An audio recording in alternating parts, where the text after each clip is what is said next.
hoping there's audio this time. Anyway, hello once again. Welcome to Android Design in Action. I'm your host, Roman Nurik. Hey guys, my name's Adam Koch. And hi, my name's Nick Butcher. All right, so today's episode is going to be about presenting images. We're going to share a bunch of tips and tricks on how to present kind of images in a delightful way inside your apps. A lot of the things that we'll talk about today have been covered in past episodes, but we felt that it was good to have kind of a recap episode, as well as talk about some minor new things, not necessarily new in Android, but kind of new things that you should be thinking about when related to kind of showing photos and thumbnails inside your apps. So without further ado, should we get started? And Nick, do you want to introduce the design principle? Yeah, absolutely. Images are such an important part of your user interface that they're explicitly called out in Android's design principles, which say that pictures are faster than words and that you should use them to get people's attention and be more efficient. So there's a much quicker way to express your information in your user interface by using imagery. If you have a screen full of images versus a screen full of kind of text and labels and so forth, one's going to be instantly a lot quicker to kind of understand, to kind of grok what's going on than the other. So you should really make use of them where you can. And the other thing I think is very important about this kind of principle is that a lot of these kind of devices out there these days, phones and tablets and so forth, have really kind of beautiful high resolution screens. So it's a real missed opportunity not to provide really beautiful, crisp imagery where you can to enrich your user interfaces. So should we push on? Yep.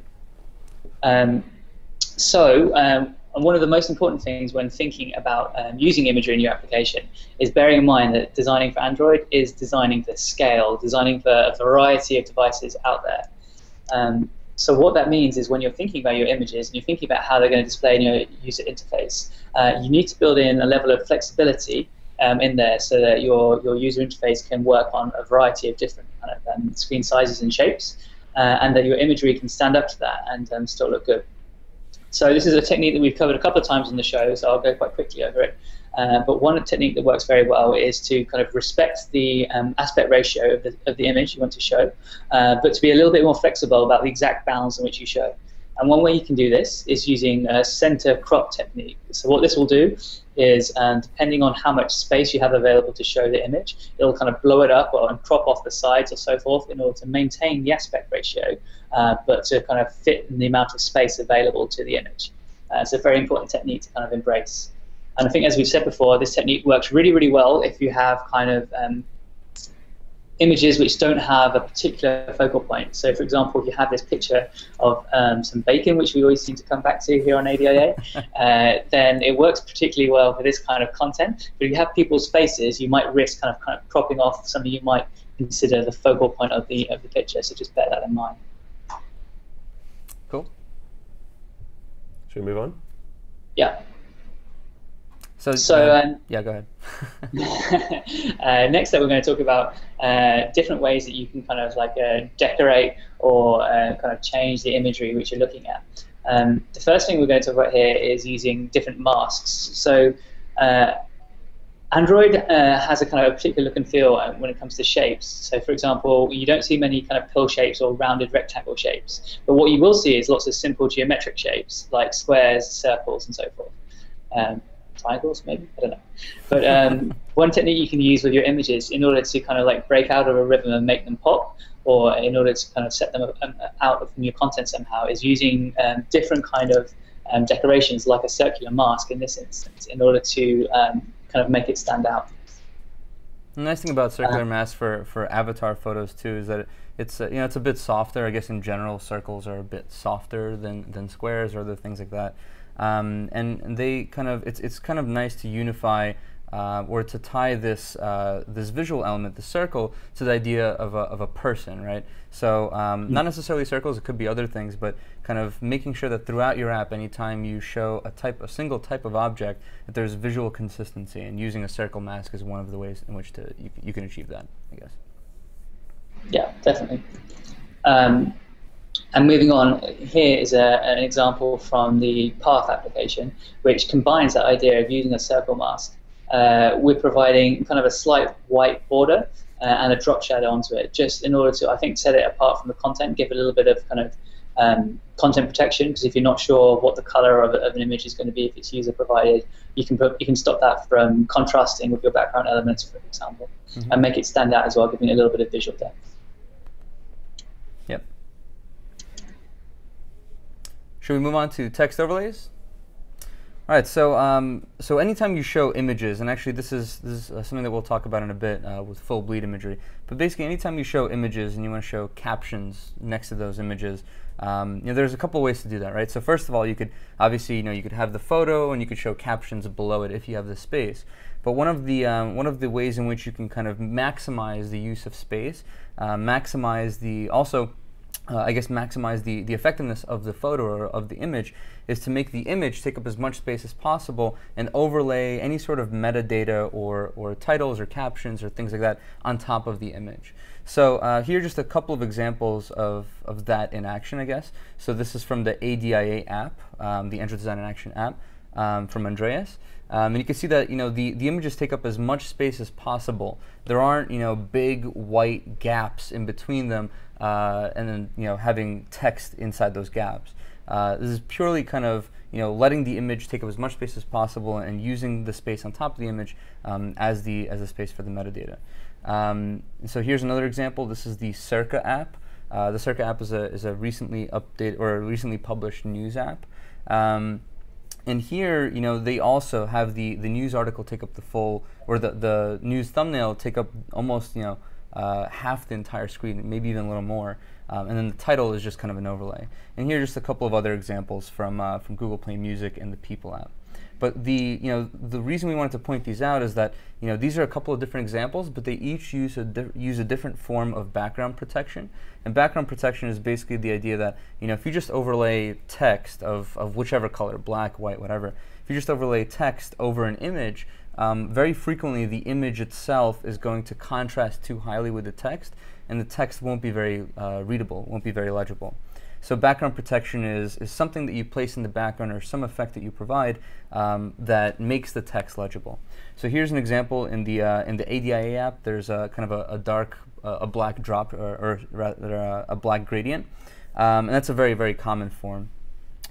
Here in the top right, there's the People app, and instead of a gradient, they just use kind of a semi-transparent black rectangle. That's another common way of doing things. And then here in the Google Play Music app, the action bar is also it's using a gradient for background protection. And so whatever the background is, whatever this photo is, even if it's just pure white, you'll still be able to read the title here and see the controls. So the one thing I did want to talk about is the way Circa does it is actually very interesting. It does a combination of a slight drop shadow on the text, which alone is usually enough to make it legible, but it also applies this blurring effect. And the actual execution here I think could be a little better. There could be kind of a faded blur or something like that. It's quite a sharp edge between the blurred and not blurred image. But the idea is that they're blurring the background to provide as much contrast on the text. So anytime you see edges, like for example, in this photo, you have a turtle, and that hard edge between the turtle and the hand, that's actually visual distraction. Now in this case, when you're just focusing on the image, that's a good thing, right? You want to focus on the different details in the image. But here, where you just want kind of a more vague sense of the image, but you really want to focus on the text, they kind of blur out the background, make those edges much, much blurrier, and make the text much easier to read. So a couple of different ways to overlay text or overlay metadata on top of your photos to maximize the amount of space dedicated to images. Another great aspect of using these kind of overlay labels is that it lets you kind of say that this whole item is the interface. It's kind of the idea of putting your content first, and that anything else is kind of within it. It's contained within it. So it's like saying on the People app, on the example where you have calling a contact, this is the thing that you can click on. This is the person. This is the kind of data item I can interact with. Mm-hmm. And there isn't another label off slightly somewhere to the side, so you have to kind of expand out the area, like to kind of click on all of it or whatever it might be. But it's completely contained. So this overlay label helps you to kind of build this kind of data-centric kind of UI. Yeah, and it's really the image is the touch target, right? And it's almost like if you look at modern UIs versus past UIs, really the content is the chrome, the content is the interactive target. And here, when you let the image be the target, I think that you end up with a much more rich UI. So, okay, should we move on? Let's move on to full bleed. So this is kind of related to text overlays, and kind of in a similar manner, we have some similar screenshots. But here, the idea is that you want to. Sorry, we keep hearing IM noises in our. Okay. Anyway, here the idea is that you want the image to take as much physical space as possible. You want it to take as much real estate as possible. You want your UI basically to be as immersive as possible. So here's an example of that, where basically rather than having the image start at the bottom of the action bar and maybe kind of pushing the rest of this content down in Google Play Music, they actually decided that, hey, why can't the image be part of the action bar? So here they use kind of a translucent action bar with, again, that background protection, and let the image go as high up as possible. And so here's basically the concept of maximum space for content, maximum space for images. When you have multiple images, like in the case of thumbnails, what that means is you want to minimize the gaps between images. You want to minimize the space between them. And so here's, again, an example of the People app where the space between each image is only about 1 or 2 dips. And the idea here is that if you had larger space, if you had larger gaps, whether they be white or black, it would be extra visual distraction. It would be kind of, it would potentially, help further the visual hierarchy, but the hierarchy here is well established already. And so extra space there would be just kind of static, static space that's not being used, that's not really kind of, really assisting in presenting this content. So I think that, the fact that there are small gaps here, I think is, it services this content really well. And then 2 quick other examples. Here's another example of a flipboard, again, with very minimal space between photos, between thumbnails. And then here's another example of going completely full bleed, where basically the entire screen is a photo. And it's not a static photo. This is kind of an important distinction to make. It's not just a static photo that is the same for every time you launch the app. It is a piece of content. It's still very, very dynamic. So the idea here is that they spent as much space as possible showing the content, and then overlaid things on top of it in a background protected kind of way. The app branding, as well as some of the kind of things that you can look at once you open the magazine. So that's full bleed imagery. Should we move on to touch feedback? Yeah, so touch feedback. If you've been watching our other episodes, we tend to mention this quite frequently. And that's one of the reasons for that is we actually see many apps that don't actually implement touch feedback. One of the areas where people often forget is image touch targets, or touch targets that are made up largely of images. And so one of the problems with touch feedback, where the touch target is largely made up of an image, is that you can't really engage the touch feedback on the background like you normally could with, say, text or something like that. So for touchable areas that are largely made up of an image, you should really use a sort of semi-transparent overlay that covers the full touchable area. In terms of like the color that you should use, it should really match well with whatever your sort of highlight color is or your accent color is for your application. And the focused and check state should really be about 50% of the press state in terms of opacity. So actually, let's just jump across here and quickly look at some examples. So the 2 on the left are sort of no-nos. You can see the very left example here. Oops. It's highlighting the background, and I actually increased the borders a little bit here so you could even see it. But sort of to the points that Roman was talking about just before, the full bleed imagery and the text overlays, often you won't even have any background to highlight in these cases. So that's just not really going to work where the image makes up the majority of the touch target. The second no-no example here is not having any transparency. So not only does this not look that great, but you can actually see sort of the content that you're touching behind. And here's an example of just sort of a good way to do touch feedback on a particular image. Another couple of examples, the press state and check state, and actually This is a little tricky to see here, simply because the opacity is, it's kind of it's 50%, but it's, let's see if we can zoom in a bit. You can see it's slightly darker here than it is here, but it's a little tricky to see. So here's a few good examples of touch feedback where the image is the majority of the touch target. So on the left here we have Google Play on the left here we have Google Play Music, and you can see here they're highlighting the entire card, and they're also using the accent color, the sort of orange accent color that sort of matches with Google Play Music. The second example here is in Google Play, the App Store itself, and this is one of the collections, the beautiful apps collections. So you can see here the cards are actually larger, and again the entire card is being highlighted here to indicate the touchable region. And you can see here the text is not overlaid, the description of the application it actually falls below the main image, but the entire touch target is being highlighted. And then the last example here is the Google I/O 2013 application. And you can see the avatars that we were talking about before with the rounded circle. And in this case, just the circle of the image is being highlighted. And as you were saying before, I think this is an excellent opportunity to kind of really embed your branding in there. So I think Google Play Music is doing a great job there with extending its orange branding into the touch states. Holo design language is in no way prescriptive about color, and you should really see this as an opportunity to break away from that default Holo blue and really kind of bring your own branding to the table. Yeah, definitely.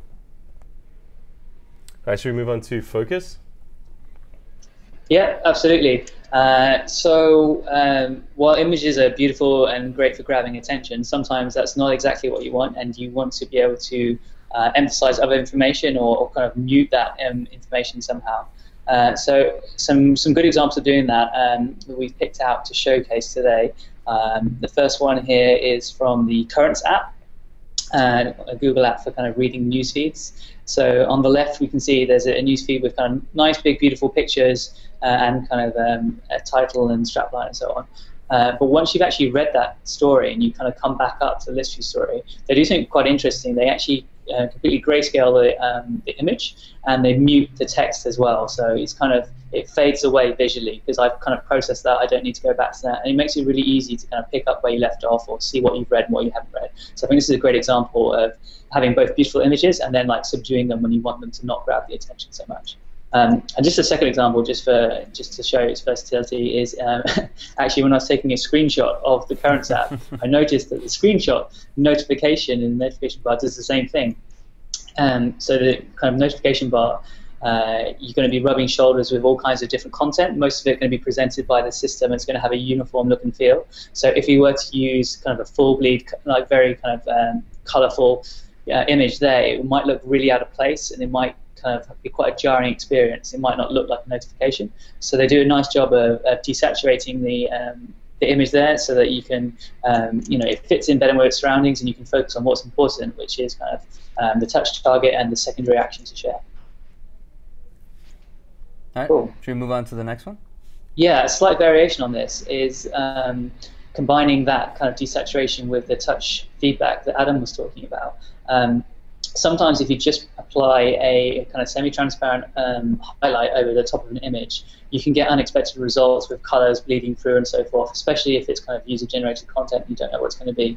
To apply slightly more control to this, you can actually combine these techniques and on touch desaturate out the image and then overlay your touch feedback to give a slightly more controlled appearance. So in this example, I didn't include the natural state, but it was kind of a maps image that had kind of like grays, blues, yellows, but we kind of muted those colors and just applied the touch target to have a slightly more controlled effect. Yeah, so I think, with Google Play Music as another example, orange doesn't really, overlay well with some other colors. So, desaturating and then applying the orange, almost like applying a, I think it's a hue layer in Photoshop, just kind of manually changing the hue of every color, in the image. They can kind of make it a more even look to the photo. Cool. The next example of providing focus in the application is using blur effects. So similar to the Circa example you saw earlier, I think this is a Yahoo Weather application which it's kind of trying to run in two modes in the same screen. So on the first screen, it wants to give as much prominence to this beautiful imagery, which it sources from Flickr, right, showing just how rainy London is. But then when you want to show more information on the screen, when you scroll up to show, the forecast and so forth, you want to mute that information. So they do a great job of applying a blur effect there to kind of really re-emphasize the content shade, so that the content is now prominent rather than the imagery. So this is a great technique. Yep. Should we move on to Grant? Yeah, the last kind of focus technique we want to talk about is just really applying a dimming effect. So you can use this to great effects, just to kind of show an imagery, and then as you scroll some text over the top, in this example from Grand Street, it then just applies this kind of fade mask on top of it in order to give some background protection to the text and bring the text to the forefront of the attention as well.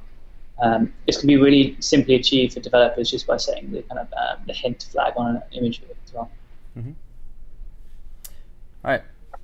Hint, not hint. Sorry. All right, let's talk a little bit about placeholders.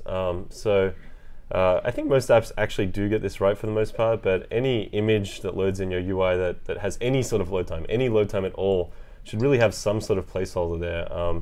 I was playing with an app the other day that had no placeholders, and I was just blindly scrolling through a list, not knowing what was happening. So it really gives a good visual indication to the user that something is going to load there once it gets around to loading. Ideally, you should try and tailor the placeholder to the final image if you can. If you have any sort of additional information about the image, maybe the dimensions, the colors, things like that. Or even like a low-res cached version of the image. Low-res cached version. And I'll show you a couple examples on the next slides about that. And then finally, when the image actually finishes loading, a sort of subtle animation to transition to the final image is definitely recommended. Normally that just means a fade in or a crossfade. You could do something a little more fancy, but I would just urge you not to go too fancy. Really, this should be quite subtle. Yeah. And then on the development side, you should just make sure that that image, that animation doesn't run every time the list view scrolls up and down. Getting kicked out, Nick? No. The way that the list view works, it does recycle views, so you got to make sure that the animation isn't running constantly every time that the list view is scrolling up and down. So let's have a look at some examples quickly. So this is the Google Play app again, and you can see here, and it was actually hard to get these screenshots because it does load pretty quickly. I had to go into airplane mode, but because of the sort of card-based UI of Google Play, you don't even need sort of an additional placeholder image here. The sort of card sort of already conveys that something's going to load in that space. So it's a pretty nice example of sort of baking it into the existing UI. This is the System Gallery application, and it's kind of hard to notice here, but actually they use the dimensions of the image that will load to sort of show that. I guess Nick's having some room issues. Okay, so Nick will join. He'll rejoin us again soon, shortly. Hopefully. What was I saying? Yeah, so as I said, it's kind of hard to see here, but the dimensions of the placeholder image actually match the dimensions of the final image. So if you have a long panorama or something, it'll be thinner, and if you have a sort of portrait photo, it'll be taller. It's almost kind of like at an airplane, when an airplane is landing, it's almost like the landing strip for the airplane, right? I mean, it's kind of guiding it, or it's not really guiding the airplane. Well, in that case, it's guiding the airplane, but here it's guiding the user. Like it's saying the thing that will load will be here. It's almost like the helipad, I guess. Yeah, and obviously it's not always possible to do this, but where you can, where you have the extra information, it's definitely a nice enhancement. Seems like Nick has joined again. Is that right? I don't know. I'm back. There he is. There he is. Okay. Sorry about that. And then this placeholder example we really like. It's the Pinterest application, and I'm actually not sure exactly what they're doing. It looks like some sort of, I guess, average of the colors in the final image that will load, or something along those lines anyway. But not only do they show the sort of dimensions of the image here in the placeholder, but they also approximate the color of the image that's going to eventually load. So again, it was kind of hard to get these screenshots. And you'll see the scroll is a little offset from each other, but you can see here that the images sort of roughly match up across these two screenshots. Oops. Yeah, it's great. I mean, like this is one extra database field, right? Just one extra database field that's computed at on the server side. It just says take the image, maybe average the pixels in some way, and store that hex color in this database row. And with that you get this massive improvement in the experience, I think. Mm-hmm. And Nick is gone again. I'm just looking. All right, we'll just keep moving on, and hopefully Nick can join us again. So the next topic is full screen galleries. So the biggest advice here is you should really be using lights out mode, which and then hiding the system UI, any sort of app UI you may have, and the action bar all at the same time. Generally, that's engaged in sort of one of two ways. Normally, tapping anywhere on the screen will sort of engage lights out mode, and then tapping again will bring back all of the Chrome. And then normally there's a timeout of some sort as well, like maybe 3, 4, 5 seconds of inactivity of the user not touching anything, and the Chrome will also just fade out. Lights out mode will be engaged. The other thing you should always make sure to do is support the standard gestures. So pinch open and close to zoom in and out. Keep moving rooms, Nick. Yeah, I think because we're running late. Yeah. Anyway. This is what happens when we do shows live. Yeah. And then double touching to zoom in and zoom out again. And you should always use the standard sort of paging physics, as well as the standard overscroll glow that appears when you reach the edge of a gallery. And then I guess on the development side, that normally means just using the standard view pager class from the support library. For photos, there's a class called Photo View by Chris Baines, who's on our team based in London, that you can also use on the development side. The last point is really, in this particular case, touch feedback is not really required, simply because the entire screen is really the touch target. It doesn't really make sense to highlight the entire screen. And also the UI really will respond instantly to the user's touch anyway, because the lights out mode will be engaged and disengaged immediately. Any other comments, guys? No, that's good. One of my bugbears on this is people who don't implement the pinch physics right. So things like when you have 2 fingers down, doing a pinch, you should still be able to pan around. So I would just say use one of these standard libraries like Photo View, because they do it all right. Mm-hmm. They kind of have the right UX embedded. Yeah. And I'll talk at the very end when we talk about graphs. I'll share a piece of sample code that actually helps you do that as well. Very quick sample of lights out mode being used, and actually a bit of inception here. We can show the gallery engaging and disengaging lights out mode here right now with the slides that we're using. And on the development side, there's actually a template that you can use called full screen activity. That is part of Android Studio, and is it still part of? Yeah, it's part of Eclipse. Still part of Eclipse. You can actually go and create all of the code that will get the exact right behavior for engaging the full screen view. And then the last thing I wanted to quickly mention is transition animations. So this is an example from Tumblr, and if you're viewing posts in the screen on the left, and then you tap on one of the images, that image will actually zoom out to be full screen. And then when you tap, it actually zooms back again. And this is quite nice, so you're not sort of breaking the user's flow. On the development side, there is a class you can use called activity options. This is mostly useful though when moving between activities rather than staying within the same activity. But it can sort of help assist you build that animation between, say, a grid of photos transitioning to a full screen view of gallery photos. And if you want to do this not between activities but between different views for the developers out there, there's actually a training class, developer.android.com/training. One of the training classes on animation specifically shows you how to do these kind of zoom ups and zoom outs animations.